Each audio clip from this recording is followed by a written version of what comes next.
Harish academy అందిస్తోంది. అన్ని online కోర్సులపై ఎర్లీ బర్డ్ డిస్కౌంట్ ఆఫర్స్.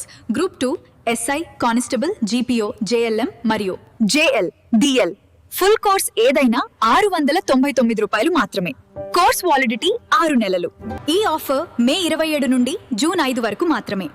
సులభంగా జాబ్ సాధించే విధంగా లెజెండరీ ఫ్యాకల్టీచే రూపొందించబడిన standard and updated online classes. 3 లక్షల మందికి పైగా పర్చేస్ చేసిన ఆన్లైన్ క్లాసెస్. మరెందుకు ఆలస్యం? వెంటనే హరీష్ అకాడమీ యాప్ను డౌన్లోడ్ చేసుకోండి, విజయం సాధించండి. Harish the best academy phone 8341116915.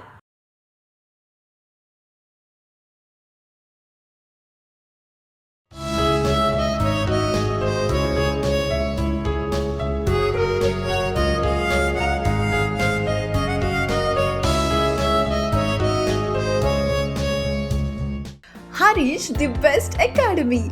Good evening everyone. Welcome to the Harish Academy. This is Pratap. Today we will discuss May 31st, 2026 current affairs in detail.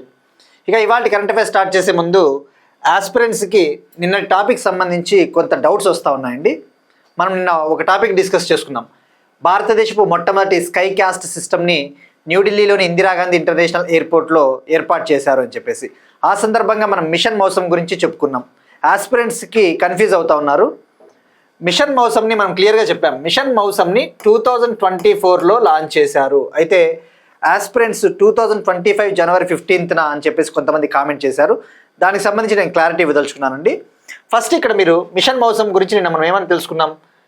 భారతదేశం యొక్క వాతావరణ సేవలను మెరుగుపరచడానికి 2024లో లాంచ్ చేశారు అని చెప్పేసి. మీరు ఇక్కడ చూస్తే అఫీషియల్ వెబ్సైట్ మీరు చూసుకోండి, ఎప్పుడైనా కూడా క్లియర్గా ఇచ్చాడు. India science technology and innovation portal official వెబ్సైట్లో నేషనల్ మిషన్స్లో భాగంగా మిషన్ మౌసమ్ని ఎర్త్ సైన్సెస్ మంత్రిత్వ శాఖ సెప్టెంబర్ 2024లో లాంచ్ చేసిందని చెప్పేసి తెలుసుకున్నాం. ఇక్కడ మీరు పిఐబి చూసుకున్నా కూడా, press information bureau 18th March 2026లో పార్లమెంట్లో అడిగిన క్వశ్చన్ ఎర్త్ సైన్సెస్ మంత్రిత్వ శాఖకు సంబంధించి, మిషన్ మౌసమ్ అనేది నవంబర్ 2024 నుంచే అమల్లో ఉంది. It has been operational since November 2024 అన్నాడు. దీన్ని అమలు చేసేది ఇండియన్ మెట్రలాజికల్ డిపార్ట్మెంటు మరియు national centre for medium range weather forecasting సంస్థ, ఇది నోయిడాలో ఉంటుంది, మరియు Indian institute of tropical meteorology, Pune, Maharashtra అని చెప్పేసి క్లియర్గా నవంబర్ 2024 అని చెప్పేసి ఇచ్చాడు. 2024 అని చెప్పేసి. మరి జనవరి 15th అని ఎందుకు అనుకుంటున్నారంటే దానికి కూడా ఒక రీజన్ ఉందండి. వాళ్ళది తప్పు కాదు అది కూడా. ఎందుకంటే ఇండియన్ మెట్రలాజికల్ డిపార్ట్మెంట్ ఏర్పాటయ్యింది 1875 జనవరి 15న. 1875 జనవరి 15న. 2025 జనవరి 15th నాటికి ఐఎండి ఏర్పాటయ్యి 150 years పూర్తయిన సందర్భంగా ప్రైమ్ మినిస్టర్ నరేంద్ర మోడీ గారు దీన్ని లాంచ్ చేస్తూ ఉన్నట్టు అప్పుడు పిఐబిలో కూడా ఇవ్వడం జరిగింది. సో అందుకే ఆస్పిరెంట్స్ కొద్దిగా కన్ఫ్యూజ్ అవుతున్నారు. బట్ ఎనీవే క్లియర్గా 2024లోనే అనౌన్స్ చేశారు. నవంబర్ 2024 నుంచే ఇది అమల్లో ఉందని చెప్పేసి మీరు క్లారిటీగా పెట్టుకోండి కొద్దిగా.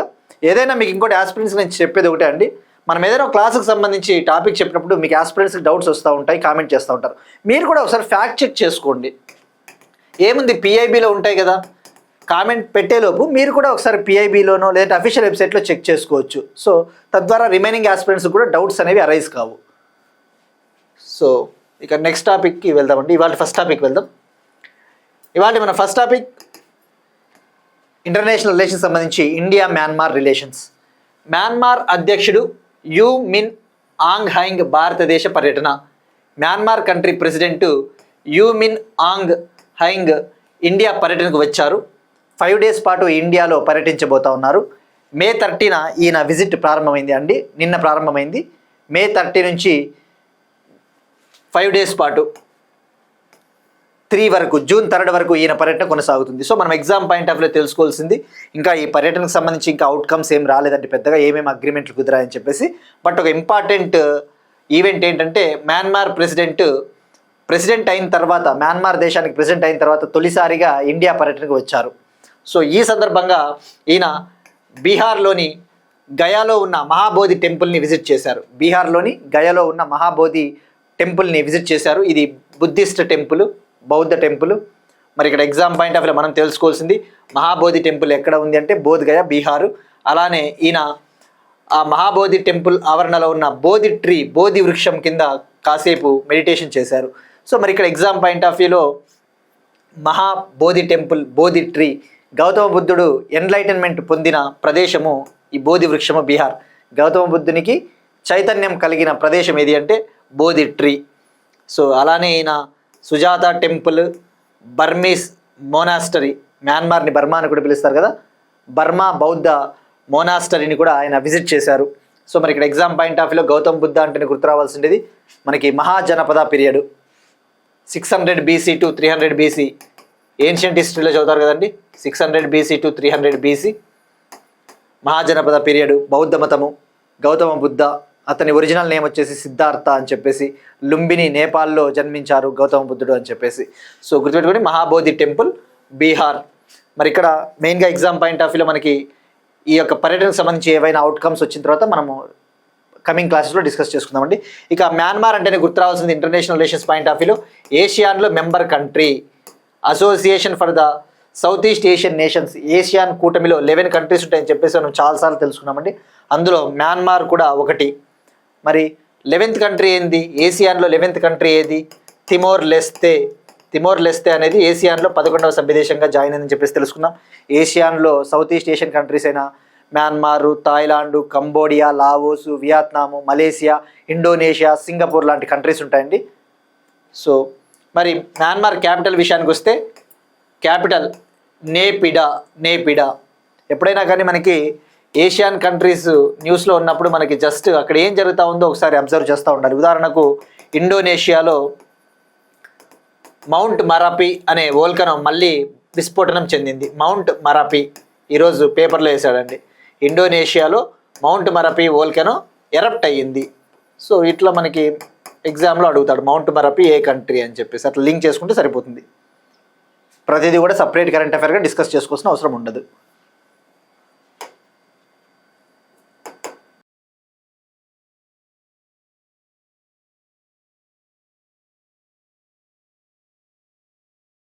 Next one again international relation సంబంధించి ఒక ఇంపార్టెంట్ టాపిక్. సముద్ర గర్భ కేబుళ్ల భద్రతకు అండర్ వాటర్ డ్రోన్ ప్రాజెక్టును ప్రారంభించాలని చెప్పేసి ఆకస్ కూటమి నిర్ణయం తీసుకునింది. సముద్ర గర్భ కేబుళ్ల భద్రతకు అండర్ వాటర్ డ్రోన్ ప్రాజెక్టును లాంచ్ చేయాలి అని చెప్పేసి ఆకస్ కూటమి ఒక నిర్ణయం తీసుకునింది. ఆకస్ AUKUS ఆకస్ కూటమి నిర్ణయం తీసుకునింది. మరి ఇక్కడ ఫస్ట్ మనం తెలుసుకోవాల్సింది ఈ ఆకస్ కొయిలీషన్ ఏంటి. ఇందులో 3 దేశాలు ఉంటాయి. ఇది ఒక సెక్యూరిటీ అలయన్స్, ఇది ఒక రక్షణ రంగ కూటమి అని చెప్పవచ్చు, ఒక రక్షణ కూటమి, ఒక భద్రత కూటమి అని చెప్పవచ్చు. ఇందులో 3 కంట్రీస్ ఉంటాయి, Australia, United Kingdom UK country, America US. అందుకే దీన్ని ఆకస్ అని అంటారు. మరి ఇప్పుడు మనకి అండర్ వాటర్లో కేబుల్స్ ఉంటాయి కదా, ముఖ్యంగా ఇంటర్నెట్ కేబుల్స్. ఆ ఇంటర్నెట్ కేబుల్స్ని ప్రొటెక్ట్ చేయాలి, వాటిని రక్షించాలి, వాటికి ఎటువంటి ముప్పు వాటిల్లకూడదు అని చెప్పేసి ఒక అండర్ వాటర్ డ్రోన్ ప్రాజెక్ట్ని లాంచ్ చేయనున్నట్టు ఈ 3 కంట్రీలు ప్రకటించాయి. మరి ఈ ప్రాజెక్ట్లో భాగంగా ఒక మానవరహిత డ్రోన్ని డెవలప్ చేయబోతా ఉన్నారు, అన్మ్యాన్డ్ డ్రోన్ని డెవలప్ చేయబోతా ఉన్నారు. దీన్ని నెక్స్ట్ ఇయర్ కల్లా ఈ యొక్క డ్రోన్ని రెడీ చేయాలని చెప్పేసి టార్గెట్ పెట్టుకున్నారు.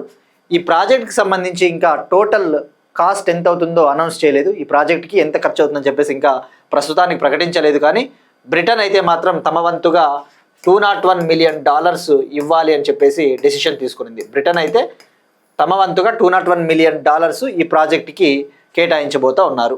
సో మరి ఏం చేస్తాయి ఈ అండర్ వాటర్ డ్రోన్స్? ఈ అండర్ సీలో ఉన్న ఇంటర్నెట్ కేబుల్స్ని లైక్ ఎప్పటికప్పుడు కాపాడుతుంది, నిఘా పెడుతుంది అనమాట. అండర్ వాటర్ సర్వైలెన్స్ అంటారు. సో మరి మెయిన్గా ఈ యొక్క ఇండో పసిఫిక్ ఓషన్ ప్రాంతము, ఈ సౌత్ చైనా సీ ప్రాంతంలో చైనాని కౌంటర్ చేయడానికే ఈ ఆకస్ అనే కూటమి ఏర్పాటైంది. ఈ యొక్క దక్షిణ చైనా సముద్రము, ఇండో పసిఫిక్ ప్రాంతంలో చైనా సైనిక శక్తిని కౌంటర్ చేయాలి, ఎదుర్కోవాలని చెప్పేసి ఆకస్ అనే ఒక కొయిలీషన్ 2021లో ఏర్పాటైందన్న విషయం గుర్తుపెట్టుకోండి. 2021. మరి ఇక్కడ ఆకస్ విషయానికి వస్తే ఇది 2 లక్ష్యాలతో పనిచేస్తుంది. మెయిన్గా 2 పిల్లర్స్ ఉంటాయి ఇందులో. ఒకటి వచ్చేసి ఆస్ట్రేలియాకు న్యూక్లియర్ సబ్మెరైన్స్ని డెవలప్ చేసుకునే సహకారాన్ని అందించాలి. ఆస్ట్రేలియా కంట్రీ న్యూక్లియర్ సబ్మెరైన్స్, అణ్వాయుధ సబ్మెరైన్లను తయారు చేసుకోవడానికి అవసరమైన మద్దతు అందించాలి. మరి ఇప్పుడు మీరు చూస్తే వరల్డ్లో న్యూక్లియర్ పవర్డ్ సబ్మెరైన్స్ క్యాపబిలిటీ కలిగిన కంట్రీస్ ఎన్ని ఉన్నాయి? ఈ అణ్వాయుధ సామర్థ్యం కలిగిన సబ్మెరైన్స్ సామర్థ్యం కలిగిన దేశాలు మనకి 6 ఉన్నాయి. P5 countries plus India, USA, UK, France, China, Russia మరియు ఇండియా. ఈ US, UK, ఫ్రాన్స్, చైనా, రష్యాలను ఏమంటారు? P5 కంట్రీస్ అంటారు కదా, permanent countries, united nations security council, ఐక్యరాజ్యసమితి భద్రతా మండలిలో శాశ్వత సభ్య దేశాలు. మరియు ఇండియా. సో ఒకవేళ ఆస్ట్రేలియా కనుక న్యూక్లియర్ పవర్ సబ్మెరైన్స్ని డెవలప్ చేసినట్టయితే 7th నేషన్ అవుతుంది. ఇక అలానే క్రిటికల్ టెక్నాలజీస్కి సంబంధించి సమాచారాన్ని, అవసరమైన సహకారాన్ని పెంపొందించడానికి ఈ ఆకస్ కూటమి పనిచేస్తుంది. క్రిటికల్ టెక్నాలజీస్, ఇంటెలిజెన్స్ షేరింగ్ కోసము, కోఆపరేషన్ కోసం ఈ యొక్క కోయలీషన్ అనేది వర్క్ చేస్తుంది. నెక్స్ట్ వన్, ఒక ఇంపార్టెంట్ స్కీమ్ అండి, పిఎం సేతు. పిఎం సేతు కింద పారిశ్రామిక భాగస్వామ్యాన్ని కార్యాచరణలోకి తెచ్చిన తొలి రాష్ట్రం ఆంధ్రప్రదేశ్. పిఎం సేతు కింద పారిశ్రామిక భాగస్వామ్యాన్ని కార్యాచరణలోకి తెచ్చిన తొలి రాష్ట్రం Andhra Pradesh. Andhra Pradesh becomes first state to operationalise PM Setu industry partnership. Andhra Pradesh becomes first state to operationalise PM Setu industry partnership. PM Setu కింద ఇండస్ట్రీ పార్ట్నర్షిప్ను ఆపరేషనలైజ్ చేసిన ఫస్ట్ స్టేటు ఆంధ్రప్రదేశ్ అన్నాడు. ఫస్ట్ ఇక్కడ పిఎం సేతు స్కీమ్ అంటే ఏంటో తెలుసుకోవాలి. PM Setu scheme, PM Setu అంటే ఏంటి మనం డిస్కస్ చేసుకున్నాం కదండి 2025 అక్టోబర్లో. పిఎం సేతు స్కీమ్ ముఖ్య ఉద్దేశము ఇండియాలో ఐటీఐలను అప్గ్రేడ్ చేయాలి. ఇండియాలో ఐటీఐ సంస్థలు ఉంటాయి కదా, అంటే మనకి ఇండస్ట్రియల్ ట్రైనింగ్ ఇన్స్టిట్యూట్స్ ఉంటాయి కదా, ఐటీఐలను అప్గ్రేడ్ చేయాలి, వాటిని ఆధునీకరించాలన్న ఉద్దేశంతో October 4th 2025 prime minister Narendra Modi గారు అఫీషియల్గా దీన్ని లాంచ్ చేశారు, అధికారికంగా లాంచ్ చేశారు. దీనికి యూనియన్ క్యాబినెట్ మే 2025లోనే ఆమోదం తెలిపింది. మే 2025లోనే యూనియన్ క్యాబినెట్ అప్రూవల్ ఇచ్చింది. అధికారికంగా అక్టోబర్ 4th 2025 లాంచ్ చేశారు. మరి ఫస్ట్ పిఎం సేతు అబ్రివేషన్ తెలుసుకోవాలి మనం. దాని పూర్తి పేరు తెలుసుకున్న తర్వాత ఈ టాపిక్ గురించి వద్దాం. పిఎం సేతు అంటే ప్రధానమంత్రి skilling and employability transformation through upgraded ITIs. ప్రధానమంత్రి skilling and employability transformation through upgraded ITIs scheme. మరి అసలు ఏంటి ఐటీఐలను ఎలా అప్గ్రేడ్ చేస్తారు? ఇప్పుడు ఇండస్ట్రియల్ ట్రైనింగ్ ఇన్స్టిట్యూట్స్ అంటే ఐటీఐలలో జనరల్గా స్టూడెంట్స్ ఎలక్ట్రీషియన్ వర్క్స్ అటువంటివి నేర్చుకుంటూ ఉంటారు. మనకి పాలిటెక్నిక్ చేస్తారు కదా, పాలిటెక్నిక్ కాకుండా ఐటీఐలు ఉంటాయి సపరేట్గా. మరి అక్కడ వాళ్ళకి ఎంప్లాయ్మెంట్ కల్పించాలి, ఐటీఐల్లో చదువుతా ఉన్న స్టూడెంట్స్కి ఎంప్లాయ్మెంట్, ఉపాధి కల్పించాలి అంటే వాళ్ళకి కొన్ని స్కిల్స్ అనేవి అవసరం. ఆ స్కిల్స్ని ఎలా అందిస్తారు? ఇండస్ట్రీ సహకారంతో, పెద్ద పెద్ద కంపెనీల సహకారంతో వాళ్ళకి నైపుణ్య శిక్షణ ఇస్తారు. మరి ఇప్పుడు ఆంధ్రప్రదేశ్ తొలిసారిగా పిఎం సేతు స్కీమ్ కింద ఐటీఐలకు ఒక ఇండస్ట్రీ సపోర్ట్ అందించబోతా ఉంది ఆంధ్రప్రదేశ్లో. మరి దీనికి సంబంధించి national steering committee Visakhapatnam ITI క్లస్టర్కి ఆమోదం తెలిపింది. National steering committee Visakhapatnam ITI క్లస్టర్కి ఆమోదం తెలిపింది. ఈ విశాఖపట్నం ఐటీఐ క్లస్టర్ అభివృద్ధికి Arcelor Mittal Nippon Steel India company అవసరమైన సహకారం అందించబోతా ఉంది. Arcelor Mittal Nippon Steel India అవసరమైన సపోర్ట్ అందించబోతా ఉంది విశాఖపట్నం ఐటీఐ క్లస్టర్. మరి ఎక్కడ ఈ నిర్ణయం తీసుకున్నారు అంటే న్యూఢిల్లీలో జరిగిన 3rd నేషనల్ స్టీరింగ్ కమిటీ సమావేశంలో ఈ నిర్ణయం తీసుకున్నారు. మరి ఎప్పుడైనా ఒక స్కీమ్ న్యూస్లో ఉన్నప్పుడు మనం ఫస్ట్ ఫోకస్ చేయాల్సింది, చాలాసార్లు చెప్పాను కదండి నేను, ఫస్ట్ ఆ మినిస్ట్రీ ఏంటిది. ఏదైనా ఒక స్కీమ్ వార్తలో ఉన్నప్పుడు ఏ మంత్రిత్వ శాఖ ఆ స్కీమ్ అమలు చేస్తుంది అంటే ministry of skill development and entrepreneurship, నైపుణ్య అభివృద్ధి మరియు ఎంటర్ప్రెన్యూర్షిప్ మంత్రిత్వ శాఖ దీన్ని అమలు చేస్తుంది. Ministry of skill development and entrepreneurship. మరి దీనికి కేటాయించిన బడ్జెట్ ఎంత? దీనికి కేటాయించిన బడ్జెట్ 60,000 crore, 60,000 కోట్లు. మరి ఇది ఏం చేస్తుంది? ఈ స్కీమ్ ముఖ్య ఉద్దేశం 1000 గవర్నమెంట్ ఐటీఐలను అప్గ్రేడ్ చేయాలి, 1000 గవర్నమెంట్ ఐటీఐస్ని అప్గ్రేడ్ చేయాలి అన్నదే ముఖ్య ఉద్దేశం. అవుట్కమ్ ఓరియంటెడ్ ఇన్స్టిట్యూషన్స్గా వీటిని తీర్చిదిద్దాలి. అంటే ఏంటి? ఫలితాలు వచ్చేలాగా వీటిని తీర్చిదిద్దాలి. ఇది PM Setu scheme. Next one, logistics port performance ఇండెక్స్ను లాంచ్ చేసిన government of India. Logistics port performance ఇండెక్స్ను లాంచ్ చేసిన గవర్నమెంట్ ఆఫ్ ఇండియా 2024-25 ఇయర్కు గాను లాజిస్టిక్స్ పోర్ట్ పర్ఫార్మెన్స్ ఇండెక్స్ను లాంచ్ చేసింది. పోర్ట్స్ మంత్రిత్వ శాఖ, ministry of ports, shipping and waterways మంత్రిత్వ శాఖ దీన్ని లాంచ్ చేసింది. మరి మంత్రి ఎవరున్నారు? సర్బానంద సోనోవాల్ గారు దీన్ని లాంచ్ చేశారు. మరి ఇక్కడ ఏంటి అసలు? ఫస్ట్ లాజిస్టిక్స్ అంటే మనం చాలాసార్లు డిస్కస్ చేసుకున్నాం కదండి. లాజిస్టిక్స్ అంటే మనకి రవాణా మౌలిక వసతులు.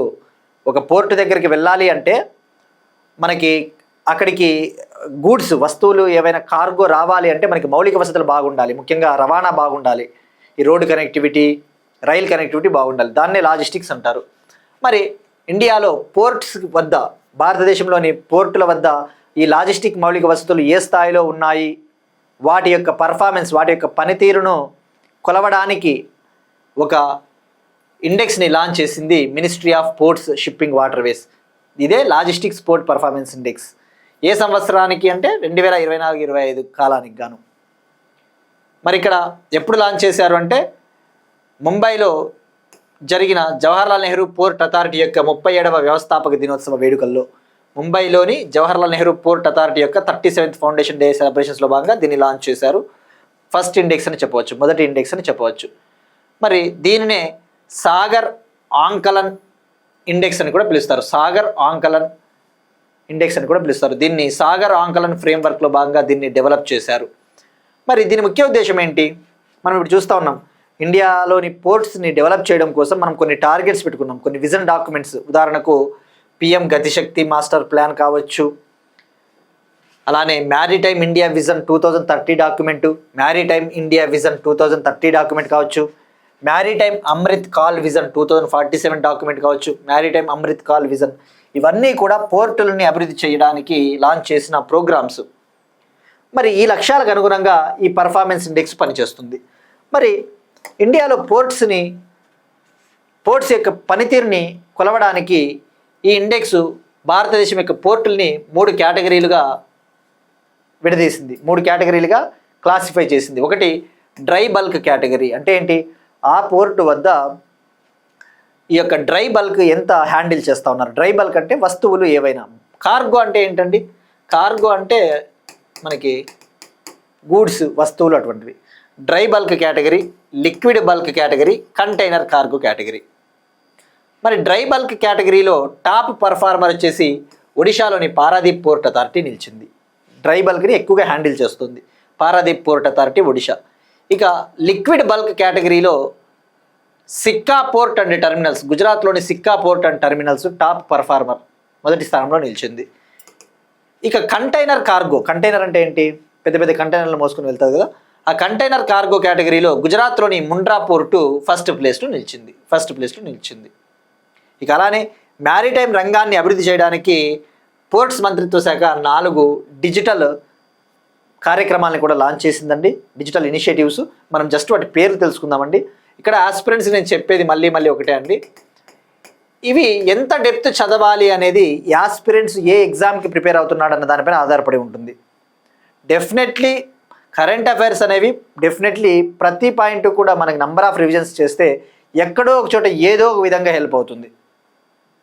ఇప్పుడు ఇండియన్ ఎకానమీ తీసుకున్నా, ఎక్కడ తీసుకున్నా కూడా మనకి పోర్ట్స్ ఇన్ఫ్రాస్ట్రక్చర్ అని ఒక టాపిక్ ఉంటుంది. యూపీఎస్సీ చదివినా, ఏం చదివినా ఇవే చదువుతారు. Ports, roadways, airports, railways, water ways, ఇవే చదువుతారు. కాబట్టి ప్రతిదీ కూడా నంబర్ ఆఫ్ రివిజన్స్ చేయండి. అదొక్కటే. ఎక్కువ ఇన్ఫర్మేషన్ ఎక్కువ ఇన్ఫర్మేషన్ అని చూడొద్దండి, ఎంత ఇన్ఫర్మేషన్ మనము అందిస్తూ ఉన్నాము అన్నది చూడండి. ఇక్కడ 4 ప్లాట్ఫామ్స్ని లాంచ్ చేశారు, డిజిటల్ ప్లాట్ఫామ్స్. ఒకటి ఈ నావిక్ ప్లాట్ఫామ్ని లాంచ్ చేసింది పోర్ట్స్ మంత్రిత్వ శాఖ. ఈ నావిక్ ప్లాట్ఫామ్నే 24/7 గ్రీవెన్స్ రెడ్రెసల్ మాడ్యూల్ అంటారు. అంటే ఏంటి? ఈ పోర్ట్స్కి సంబంధించిన ఫిర్యాదుల పరిష్కారం కోసము. అలానే ఈ సముద్ర ప్లాట్ఫామ్ లాంచ్ చేశారు. ఇది షిప్ రిజిస్ట్రేషన్కి సంబంధించిన ఒక ప్లాట్ఫాము. ఇక అలానే మెడికల్ ప్రాక్టీషనర్ మాడ్యూల్ లాంచ్ చేశారు. ఈ మెడికల్ ప్రాక్టీషనర్ మాడ్యూల్ దేనికి సంబంధించిందంటే ఈ పోర్ట్స్ రంగంలో డాక్టర్ల రిజిస్ట్రేషన్స్కి సంబంధించి ఖచ్చితమైన ఆథరైజ్డ్ డాక్టర్ రిజిస్ట్రేషన్స్ కోసము. అలానే unified ship recycling credit note మాడ్యూల్ని లాంచ్ చేశారు. అంటే ఈ యొక్క సస్టైనబుల్ షిప్పింగ్ కోసం అవసరమైన డిజిటల్ ప్రోత్సాహకాలు అందించేందుకు unified ship recycling credit note module. ఇక ఇండియాలో ఎన్ని పోర్ట్స్ ఉన్నాయండి? మేజర్ పోర్ట్స్ 13 కదా. 13వ మేజర్ పోర్ట్గా దేన్ని డెవలప్ చేస్తూ ఉన్నారు? మహారాష్ట్రలోని వాధ్వన్ పోర్టుని 13వ మేజర్ పోర్టుగా అభివృద్ధి చేస్తా ఉన్నా అని చెప్పేసి మనం చాలాసార్లు తెలుసుకున్నాం. నెక్స్ట్ వన్ అగైన్ ఒక ఇంపార్టెంట్ పోర్టల్ అండి, common landing portal. Common landing పోర్టల్ని లాంచ్ చేసిన government of India. Common landing పోర్టల్ని లాంచ్ చేసిన గవర్నమెంట్ ఆఫ్ ఇండియా. మరి ఏ మంత్రిత్వ శాఖ లాంచ్ చేసిందంటే మినిస్ట్రీ ఆఫ్ ఫైనాన్స్, ఆర్థిక మంత్రిత్వ శాఖ కింద ఉండే డిపార్ట్మెంట్ ఆఫ్ ఫైనాన్షియల్ సర్వీసెస్ విభాగం దీన్ని లాంచ్ చేసింది. మరి ఈ పోర్టల్ ముఖ్య ఉద్దేశం ఏంటి? ఈ పోర్టల్ ముఖ్య ఉద్దేశము మనకి బ్యాంకింగ్ సెక్టార్లో పౌరులకు సంబంధించి వివిధ రకాల బ్యాంకులలో క్లెయిమ్ చేయని బ్యాంక్ డిపాజిట్లు ఉంటాయి, క్లెయిమ్ చేయని ఇన్సూరెన్స్ క్లెయిమ్లు ఉంటాయి, అలానే షేర్లు మరియు మ్యూచువల్ ఫండ్స్ను గుర్తించడానికి ఈ పోర్టల్ని లాంచ్ చేయడం జరిగింది. డిఫరెంట్ బ్యాంక్స్లలో సిటిజన్స్కి డిఫరెంట్ బ్యాంక్ అకౌంట్స్ ఉంటాయి. ఏ బ్యాంక్ అకౌంట్లో ఏ ఇన్సూరెన్స్ని క్లెయిమ్ చేయలేదో అంత ఈజీగా గుర్తించలేరు.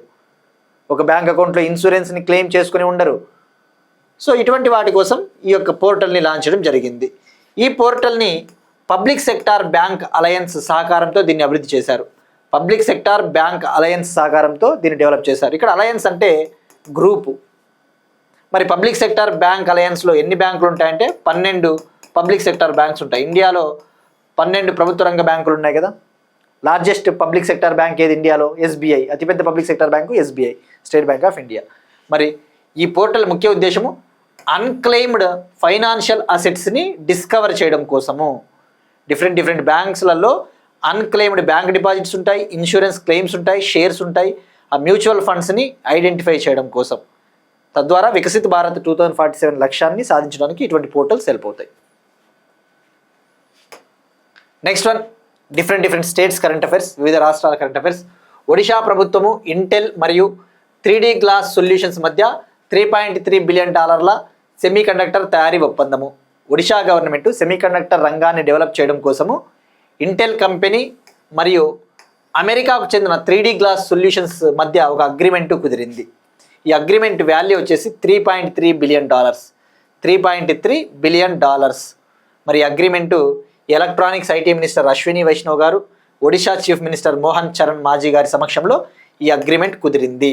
మరి ఇందులో భాగంగా ఇక్కడ ఒడిషాలోని భువనేశ్వర్ ప్రాంతంలో ఒక advanced packaging glass core substrate semiconductor manufacturing కేంద్రాన్ని ఏర్పాటు చేయబోతా ఉన్నారు.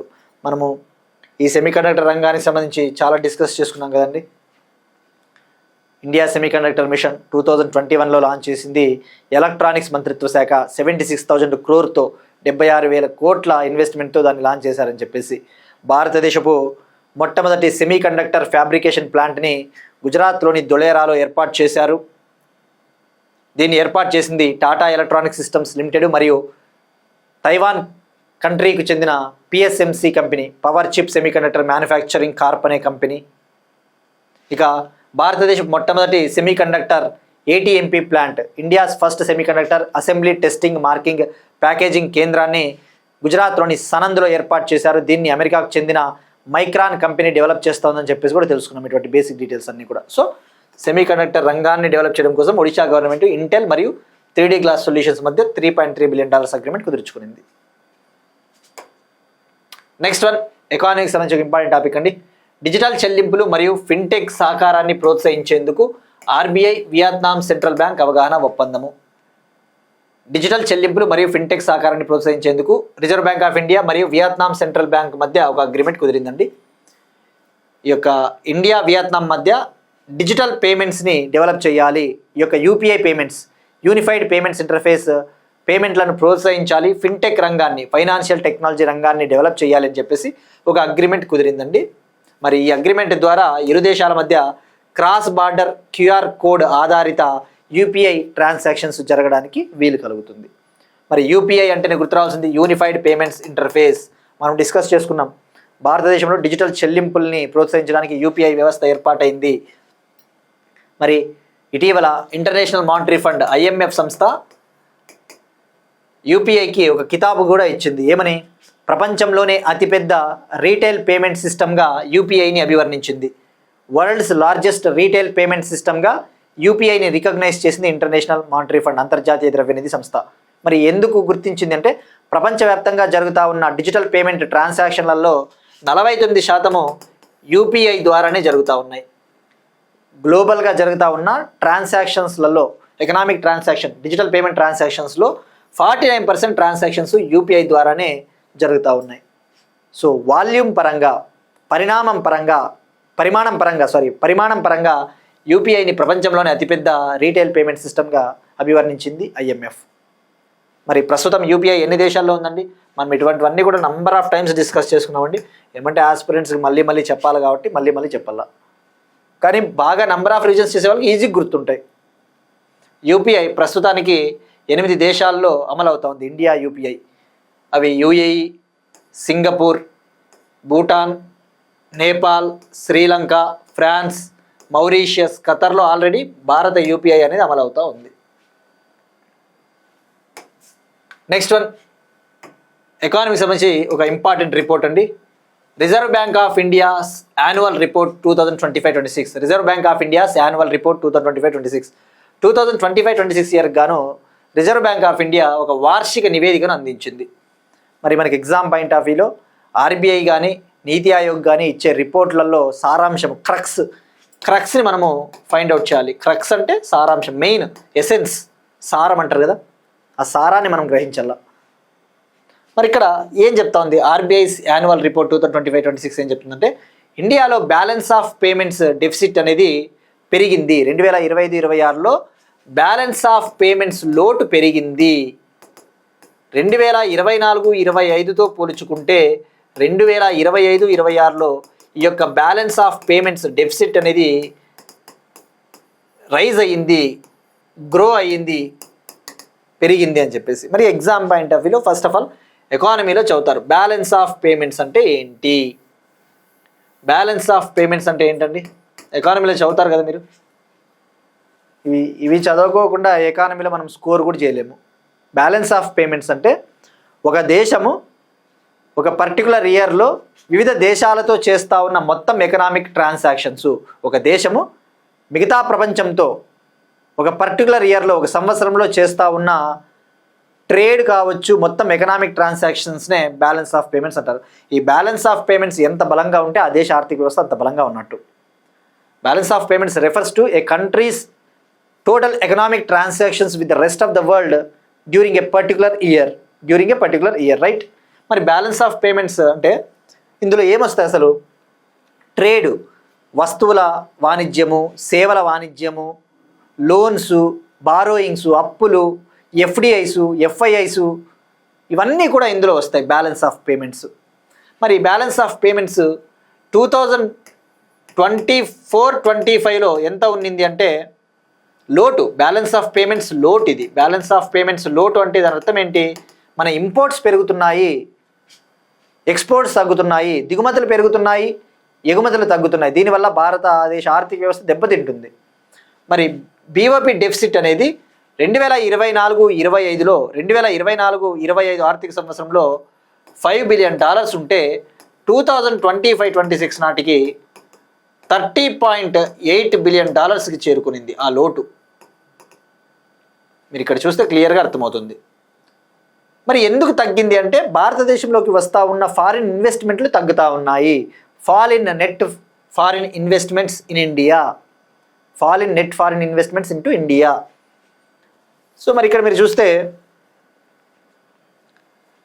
మనకి ఎగ్జామ్ పాయింట్ ఆఫ్ వ్యూలో BOPలో ఏముంటాయో ఒక్క 2 పాయింట్లు తెలుసుకోవాలండి. ఇందులో కరెంట్ అకౌంట్ అని ఉంటుంది, క్యాపిటల్ అకౌంట్ అని ఉంటుంది. Current account, capital account. Current అకౌంట్లో ఏమొస్తుందంటే, కరెంట్ అకౌంట్లో మనకి వస్తువుల వాణిజ్యం వస్తుంది, సేవల వాణిజ్యము, అలానే క్రాస్ బార్డర్ ఆర్థిక ట్రాన్సాక్షన్లు, క్రాస్ బార్డర్ ఫైనాన్షియల్ ట్రాన్సాక్షన్స్ అంటే ఏంటివి? రెమిటెన్సులు, గిఫ్ట్స్, ట్రాన్స్ఫర్స్, ఇవన్నీ ఉంటాయి కదా, ఇవన్నీ కూడా కరెంట్ అకౌంట్ కిందకు వస్తుంది. క్యాపిటల్ అకౌంట్ అంటే మనకి ఇన్వెస్ట్మెంట్స్ వస్తాయి. ఉదాహరణకు డైరెక్ట్ ఇన్వెస్ట్మెంట్స్ FDIలు, ఫారిన్ పోర్ట్ఫోలియో ఇన్వెస్ట్మెంట్లు FPIలు, ఎక్స్టర్నల్ బారోయింగ్స్ అంటే మనం బయట నుంచి తెచ్చుకునే అప్పులు కావచ్చు, ఇటువంటివి లోన్స్, ఇవన్నీ కూడా క్యాపిటల్ అకౌంట్ కిందకు వస్తాయి. సో గుర్తుపెట్టుకోండి, ఇది ఎకానమీలో మీకు ఈజీగా అర్థమవుతుంది. సో ఈ BOP అనేది 24-25తో పోల్చుకుంటే BOP లోటు 25-26లో సుమారుగా 6 రెట్లు పెరిగింది. ఇది మంచిది కాదు. కానీ 23-24లో మాత్రము మనకి బ్యాలెన్స్ ఆఫ్ పేమెంట్స్ అనేది సర్ప్లస్ ఉన్నింది, అంటే పాజిటివ్లో ఉన్నింది. $63.7 బిలియన్ ఉన్నింది. ఇక రిజర్వ్ బ్యాంక్ ఆఫ్ ఇండియా మనకి చైర్మన్గా ఎవరున్నారండి? RBI governor Sanjay Malhotra garu. RBI act 1934 ఇండియాలో గవర్నమెంట్ బ్యాంక్స్, పబ్లిక్ సెక్టార్ బ్యాంక్స్ని, ప్రైవేట్ బ్యాంక్స్ని రెగ్యులేట్ చేసే సంస్థ ఆర్బీఐ. రైట్. ఆర్బీఐకి 4 డిప్యూటీ గవర్నర్స్ ఉంటారని కూడా చాలాసార్లు తెలుసుకున్నాం. 4 డిప్యూటీ గవర్నర్లు ఉంటారు. ఇలాంటివన్నీ కూడా లెక్కలేని సార్లు చెప్పుకుని ఉంటామండి. Next one, Sukhoi 30 mark 1 fighter fleet కోసం ఏఐ ఆధారిత ప్రిడిక్టివ్ మెయింటెనెన్స్ సిస్టమ్ను అభివృద్ధి చేయడానికి ఇండియన్ ఎయిర్ ఫోర్స్ ఐఐటి బొంబాయితో ఒప్పందము. సుఖోయ్ 30 యుద్ధ విమానానికి సంబంధించిన ఇంజన్ల నిర్వహణ కోసం, సుఖోయ్ 30 మార్క్ 1 యుద్ధ విమానాల ఇంజన్ల నిర్వహణ కోసము ఆర్టిఫిషియల్ ఇంటెలిజెన్స్ ఆధారిత ప్రిడిక్టివ్ మెయింటెనెన్స్ సిస్టమ్ను అభివృద్ధి చేయడానికి ఐఐటి బాంబేతో ఇండియన్ ఎయిర్ ఫోర్స్ అగ్రిమెంట్ కుదుర్చుకునింది. మరి ఇక్కడ ఏంటి అసలు? సుఖోయ్ 30 మార్క్ 1 ఎయిర్ క్రాఫ్ట్ అనేది జనరల్గా ఇది రష్యాకు చెందిన సుఖోయ్ కార్పొరేషన్ డిజైన్ చేసి డెవలప్ చేస్తుంది. కానీ ప్రస్తుతం వీటిని మనము ఇండియాలో కూడా డెవలప్ చేస్తూ ఉన్నాం. రష్యా దేశ సహకారంతో, రష్యా ఇచ్చే టెక్నాలజీ కోఆపరేషన్తో ఇండియాలో మనం వీటిని సుఖోయ్ 30 యుద్ధ విమానాలని మనం ఉత్పత్తి చేస్తున్నాం, ప్రొడ్యూస్ చేస్తున్నాం ఇండియాలోనే. బట్ కోఆపరేషన్ మాత్రం రష్యా ఇస్తుంది. మరి ఇక్కడ మీరు చూసుకుంటే ఫస్ట్ సుఖోయ్ యుద్ధ విమానం గురించి తెలుసుకోవాలండి. సుఖోయ్ యుద్ధ విమానం వచ్చేసి దీన్ని ఒరిజినల్గా డెవలప్ చేసింది రష్యాకు చెందిన సుఖోయ్ కార్పొరేషన్. ప్రస్తుతానికైతే వీటిని హిందుస్థాన్ ఏరోనాటిక్స్ లిమిటెడ్కి సంబంధించిన నాసిక్ కేంద్రంలో, హిందుస్థాన్ ఏరోనాటిక్స్ లిమిటెడ్ కంపెనీకి సంబంధించిన ఒక కేంద్రం ఉంటుంది కదా, ఒక ప్రొడక్షన్ యూనిట్. ఆ హిందుస్థాన్ ఏరోనాటిక్స్ లిమిటెడ్కి సంబంధించిన మహారాష్ట్రలోని నాసిక్ కేంద్రంలో వీటిని ఉత్పత్తి చేస్తూ ఉన్నారు. ఈ సుఖోయ్ యుద్ధ విమానం అనేది ట్విన్ ఇంజన్, ఇందులో 2 ఇంజన్లు ఉంటాయి. 2 AI-31FP టర్బో ఫ్యాన్స్ ఇంజన్స్ ఉంటాయి. మరి ఇందులో స్వదేశీ టెక్నాలజీని ఎంత వాడుతూ ఉన్నారంటే 2026 నాటికి ఈ యొక్క సుఖోయ్ యుద్ధ విమానంలో 62.6%కు పైగా స్వదేశీ టెక్నాలజీని వాడటం జరుగుతూ ఉంది. అంటే మిగతాది కొద్దిగా రష్యా అందిస్తూ ఉంది. మరి ఇక్కడ మీరు చూసుకుంటే ఈ ఐఐటి బాంబే ఏం చేయబోతా ఉంది? ఆ యొక్క సుఖోయ్ 30కి సంబంధించిన గ్యాస్ టర్బైన్ ఇంజన్స్ ఉంటాయి కదా, ఆ గ్యాస్ టర్బైన్ ఇంజన్స్ పర్ఫార్మెన్స్ని, ఆ పనితీరుని, వాటిని నిర్వహించడం కోసం ఐఐటి బాంబే ఏఐ డిజిటల్ ట్విన్స్ని డెవలప్ చేస్తుంది. ఏఐ డిజిటల్ ట్విన్స్ని. ఇక్కడ డిజిటల్ ట్విన్ అనేది మనం చాలాసార్లు చెప్పుకున్నాం కదండి. ఏఐ డిజిటల్ ట్విన్ అంటే ఏంటి?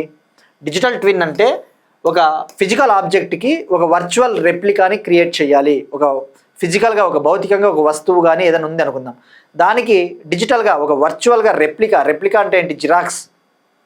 ఒక ఫిజికల్ ఆబ్జెక్ట్కి ఒక వర్చువల్ రెప్లికాని క్రియేట్ చేస్తారు.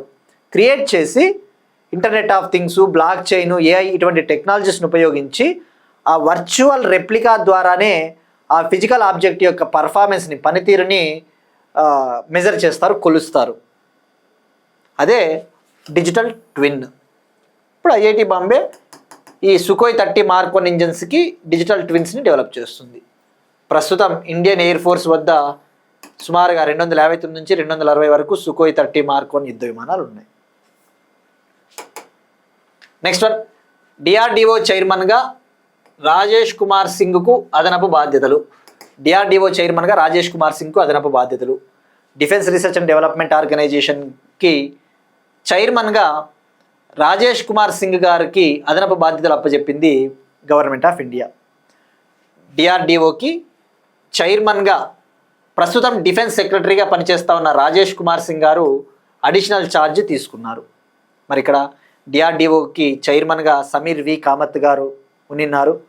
ఇవాళతో ఆయన రిటైర్ అయ్యారు. May 31, 2026తో ఆయన రిటైర్ అయ్యారు. సో ఆయన స్థానంలో ప్రస్తుతానికి అదనపు బాధ్యతలు స్వీకరించారు. ఎవరు అంటే ప్రస్తుతం డిఫెన్స్ సెక్రటరీగా పనిచేస్తూ ఉన్న రాజేష్ కుమార్ సింగ్ గారు. మరి ఈయనకి మరొక బాధ్యతను కూడా అప్పచెప్పింది government of India.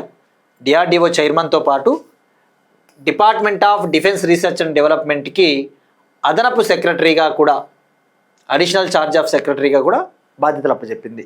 Department of defence research and డెవలప్మెంట్కి అడిషనల్ ఛార్జ్ ఆఫ్ సెక్రటరీగా ఈయనకి బాధ్యతలు అప్పచెప్పింది. సో ఎగ్జామ్ పాయింట్ ఆఫ్ వ్యూలో ఇది ఫ్యాక్ట్ అండి, డైరెక్ట్గా అడుగుతాడు. కానీ మనం అనలిటికల్ పాయింట్ ఆఫ్ వ్యూలో డిఆర్డిఓ గ్రూప్ 2లో ఉంటుంది. DRDO defence research and development organisation ఎప్పుడు ఏర్పాటైంది? ఇది జనవరి 1 1958 జనవరి 1 ఏర్పాటైంది. అంటే డిఆర్డిఓ ఫౌండేషన్ డే వ్యవస్థాపక దినోత్సవం జనవరి 1 ఎవ్రీ ఇయర్. మరి డిఆర్డిఓ హెడ్ క్వార్టర్స్ న్యూఢిల్లీ కదా, న్యూఢిల్లీ.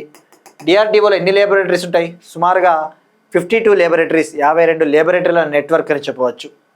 52 ఆర్ 53, కొన్ని సోర్సెస్ 53 లేబొరేటరీస్ అని కూడా చెప్తా ఉన్నాయండి. బట్ మెయిన్గా అయితే 52 లేబొరేటరీస్ ఉంటాయి ఇందులో. మరి ఏ మినిస్ట్రీ కింద ఉంటుందంటే ఇది మినిస్ట్రీ ఆఫ్ డిఫెన్స్ మంత్రిత్వ శాఖ కింద ఉంటుంది. మరి ఇక్కడ మీరు చూస్తే డిఆర్డిఓ అసలు ఎట్లా ఏర్పాటైంది? డిఆర్డిఓ 1958లో ఎట్లా ఏర్పాటైందంటే అప్పటికే ఉన్న కొన్ని సంస్థల్ని మెర్జ్ చేయడం ద్వారా, విలీనం చేయడం ద్వారా ఇది ఏర్పాటైంది. ఎలా ఏర్పాటైందంటే ఇండియన్ ఆర్మీకి చెందిన టెక్నికల్ డెవలప్మెంట్ ఎస్టాబ్లిష్మెంట్ మరియు directorate of technical development and production ఈ రెండు సంస్థల్ని డిఫెన్స్ సైన్స్ ఆర్గనైజేషన్తో కలిపేశారు. డిఫెన్స్ సైన్స్ ఆర్గనైజేషన్తో మెర్జ్ చేశారు. తద్వారా ఫైనల్గా డిఆర్డిఓ ఫార్మ్ అయిందనే విషయం గుర్తుపెట్టుకోండి. మరి మోటో ఏంటి? డిఆర్డిఓకి ఏం మోటో? నినాదం ఉంటుంది కదా, ఆ నినాదం ఎగ్జామ్లో అడుగుతాడా అంటే ఆర్పిఎస్సి ర్యాస్ ప్రిలిమ్స్ 2021లో డైరెక్ట్గా అడిగాడండి. డిఆర్డిఓ మోటో ఏంటి అంటే ఆన్సరు బలస్య మూలం విజ్ఞానం. ఇంగ్లీష్లో చెప్పాలంటే ఒక బలానికి మూలం ఎక్కడ ఉంటుందంటే జ్ఞానంలో ఉంటుంది. The source of strength is in science అంటే ఈ యొక్క ఆర్గనైజేషన్కి బలం ఎక్కడ ఉంది, మూలం ఎక్కడ అంటే విజ్ఞానం అంతే కదా. విజ్ఞానమే బలము. నాలెడ్జ్ ఉన్నోని ఎవరు ఏం చేయలేరు. విజ్ఞానం ఉంటే కాలర్ ఎగరేసుకొని బతకొచ్చు.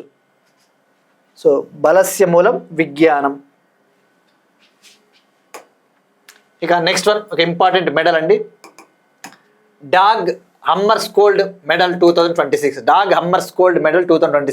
నిన్ననే మనం డిస్కస్ చేసుకున్నాం కదా, international day of UN piece keepers every year May 29 celebrate చేసుకుంటామని చెప్పేసి. ఆ సందర్భంగా డాగ్ హమ్మర్స్కోల్డ్ మెడల్ని అనౌన్స్ చేస్తారు, ప్రకటిస్తారు. మరి ఈ అవార్డు ఎవరిస్తారు అంటే యుఎన్ ఐక్యరాజ్య సమితి సంస్థ, United nations secretary general Antonio Guterres ఆయన చేతుల మీదుగా ఈ అవార్డుని జనరల్గా అందజేస్తారు. అయితే ఇక్కడ మనం తెలుసుకోవాల్సింది ఫస్ట్ ఈ డాగ్ హమ్మర్స్కోల్డ్ మెడల్ అంటే ఏంటి? ఇది ఐక్యరాజ్య సమితి శాంతి పరిరక్షకులకు ఇచ్చే అత్యున్నత పురస్కారం. యునైటెడ్ నేషన్స్ పీస్ కీపర్స్కి ఇచ్చే హయ్యెస్ట్ హానర్. మరి మనం నిన్న చెప్పుకున్నాం ఎవరికి ఇస్తారు అంటే ఎవరైతే ఐక్యరాజ్య సమితి శాంతి పరిరక్షకులు వీరోచితంగా పోరాడి తమ ప్రాణాలను అర్పించి ఉంటారో వాళ్ళకి మరణించిన తర్వాత ఇచ్చే award. United nations piece keepers ఎవరైతే ఉంటారో వాళ్ళ యొక్క బ్రేవ్ ఎఫర్ట్స్, వాళ్ళ ఎఫర్ట్స్లో భాగంగా వాళ్ళు సర్వీస్ చేస్తా వాళ్ళు మరణిస్తారు. సో మరణించిన తర్వాత ఇచ్చే అవార్డు. సో అంటే పోస్ట్ హ్యూమస్ అవార్డు. ఆ విషయం గుర్తుపెట్టుకోండి, పోస్ట్ హ్యూమస్ అవార్డు. మరి ఈ 2026 డాగ్స్ హమ్మర్స్కోల్డ్ మెడల్ ఎవరికి వచ్చింది అంటే ఇద్దరు ఇండియన్ శాంతి పరిరక్షకులకి మరణానంతరం వచ్చింది. ఒకరు వచ్చేసి లాన్స్ హవిల్దార్ హర్భజన్ సింగ్, మరొకరు నాయబ్ సుబేదార్ సుజిత్ కుమార్ ప్రధాన్. వీళ్ళిద్దరూ కూడా యుఎన్ పీస్ కీపింగ్ మిషన్లలో సర్వీస్ చేసి ప్రాణాలు కోల్పోయారు. మరి ఈ అవార్డ్స్ని May 29 అనౌన్స్ చేశారు. బట్ ఎప్పుడు ఇస్తారంటే June 5 United nations head quarters New York అమెరికాలో ఈ అవార్డ్స్ని వాళ్ళ కుటుంబ సభ్యులకి అందజేస్తారు. మరి ఈ అవార్డుని ఫస్ట్ టైం ఎప్పుడు ఇచ్చారు అంటే 1997లో అనౌన్స్ చేశారు. 1997లో ఫస్ట్ టైం అనౌన్స్ చేశారు. ఫస్ట్ అవార్డు 1998లో డాగ్ హమ్మర్స్కోల్డ్ ఈయన కుటుంబానికి ఇవ్వడం జరిగింది. 1998లో ఫస్ట్ అవార్డుని డాగ్ హమ్మర్స్కోల్డ్కి సంబంధించిన ఆయన కుటుంబానికి ఇవ్వడం జరిగింది. మరి ఇక్కడ డాగ్ హమ్మర్స్కోల్డ్ ఎవరు అంటే ఆయన ఐక్యరాజ్య సమితికి 2వ సెక్రటరీ జనరల్గా పనిచేశారు. United nations 2nd secretary general. ఆయన ఫ్యామిలీ మెంబర్స్కి 1998లో అందజేశారు.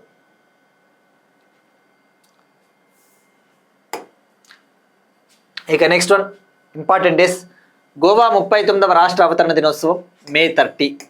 Goa statehood day. గోవా రాష్ట్రం ఏర్పాటైన దినోత్సవం ఎవ్రీ ఇయర్ May 30న సెలబ్రేట్ చేసుకుంటారు. మరి ఎగ్జామ్ పాయింట్ ఆఫ్ వ్యూ ఇలాంటివి అడుగుతాడండి ఆర్ఆర్బి, ఎస్ఎస్సి అటువంటి ఎగ్జామ్స్కి. మరి గోవా ఎప్పుడు ఏర్పాటైందంటే 1987 మే 30న ఇండియాలోని 25వ రాష్ట్రంగా గోవా అవతరించింది. అప్పటి వరకు గోవా పోర్చుగీస్ రూలర్స్ ఆధీనంలో ఉండేది. అయితే 1961లో గోవా పోర్చుగీస్ రూల్ నుంచి విముక్తి పొందింది. ఇక 1987 మే 30న భారతదేశపు 25వ రాష్ట్రంగా గోవా అవతరించింది. సో యాక్చువల్లీ 1961లో పోర్చుగీస్ రూల్ నుంచి గోవాకి విముక్తి లభించిన తర్వాత డామన్ అండ్ డయ్యూతో కలిపి గోవాని యూనియన్ టెరిటరీగా చేశారు, కేంద్రపాలిత ప్రాంతంగా చేశారు. కానీ మే 30, 1987న మాత్రము గోవా 25వ రాష్ట్రంగా అవతరించింది. మరి గోవా చీఫ్ మినిస్టర్ ఎవరున్నారంటే ప్రమోద్ సావంత్. ఇక ఇవాళ క్వశ్చన్ అండి, మనం డిస్కస్ చేసిన టాపిక్కే ర్యాంప్ స్కీము. దేనికి సంబంధించిన స్కీము? ఏ మంత్రిత్వ శాఖ? ఇక ఇన్వెస్టర్ సపోర్ట్ పోర్టల్ని లాంచ్ చేసింది ఎలక్ట్రానిక్స్ మంత్రిత్వ శాఖ మరియు ఇండియా సెమీకండక్టర్ మిషన్. దీని ముఖ్య ఉద్దేశము సెమీకండక్టర్ రంగంలో పెట్టుబడులు పెట్టే వాళ్ళకి అవసరమైన సపోర్టు, సులభతరమైన వాణిజ్యం, ఈజ్ ఆఫ్ డూయింగ్ బిజినెస్ని అందించడమే దీని ముఖ్య లక్ష్యం. ఇవి వాటి కరెంట్ అఫైర్స్ అండి. మనం ఒకసారి క్విక్గా రీక్యాప్ చూద్దాం.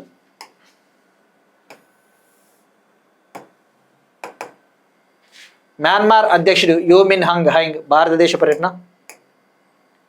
సముద్ర గర్భ కేబుళ్ల భద్రతకు under water drone project Akash కూటమి. పిఎం సేతు కింద పారిశ్రామిక భాగస్వామ్యాన్ని కార్యాచరణలోకి తెచ్చిన తొలి రాష్ట్రం Andhra Pradesh. Logistics port performance index 2024-25. Common landing portal finance ministry. Odisha ప్రభుత్వం ఇంటెల్ మరియు 3D గ్లాస్ సొల్యూషన్స్ మధ్య $3.3 బిలియన్ ఒప్పందం. డిజిటల్ చెల్లింపులు మరియు ఫిన్టెక్ రంగాన్ని ప్రోత్సహించేందుకు ఆర్బీఐ, వియత్నాం సెంట్రల్ బ్యాంక్ అవగాహన ఒప్పందం. Reserve bank of India's annual report 2025-26. IAF మరియు ఐఐటి బాంబే మధ్య ఒప్పందం. డిఆర్డీఓ చైర్మన్గా రాజేష్ కుమార్ సింగ్కు అదనపు బాధ్యతలు. డాగ్ హమ్మర్స్కోల్డ్ పథకం 2026. గోవా రాష్ట్ర అవతరణ దినోత్సవం మే 30. That's it. These are today's current affairs. We'll meet you again tomorrow. And thank you everyone.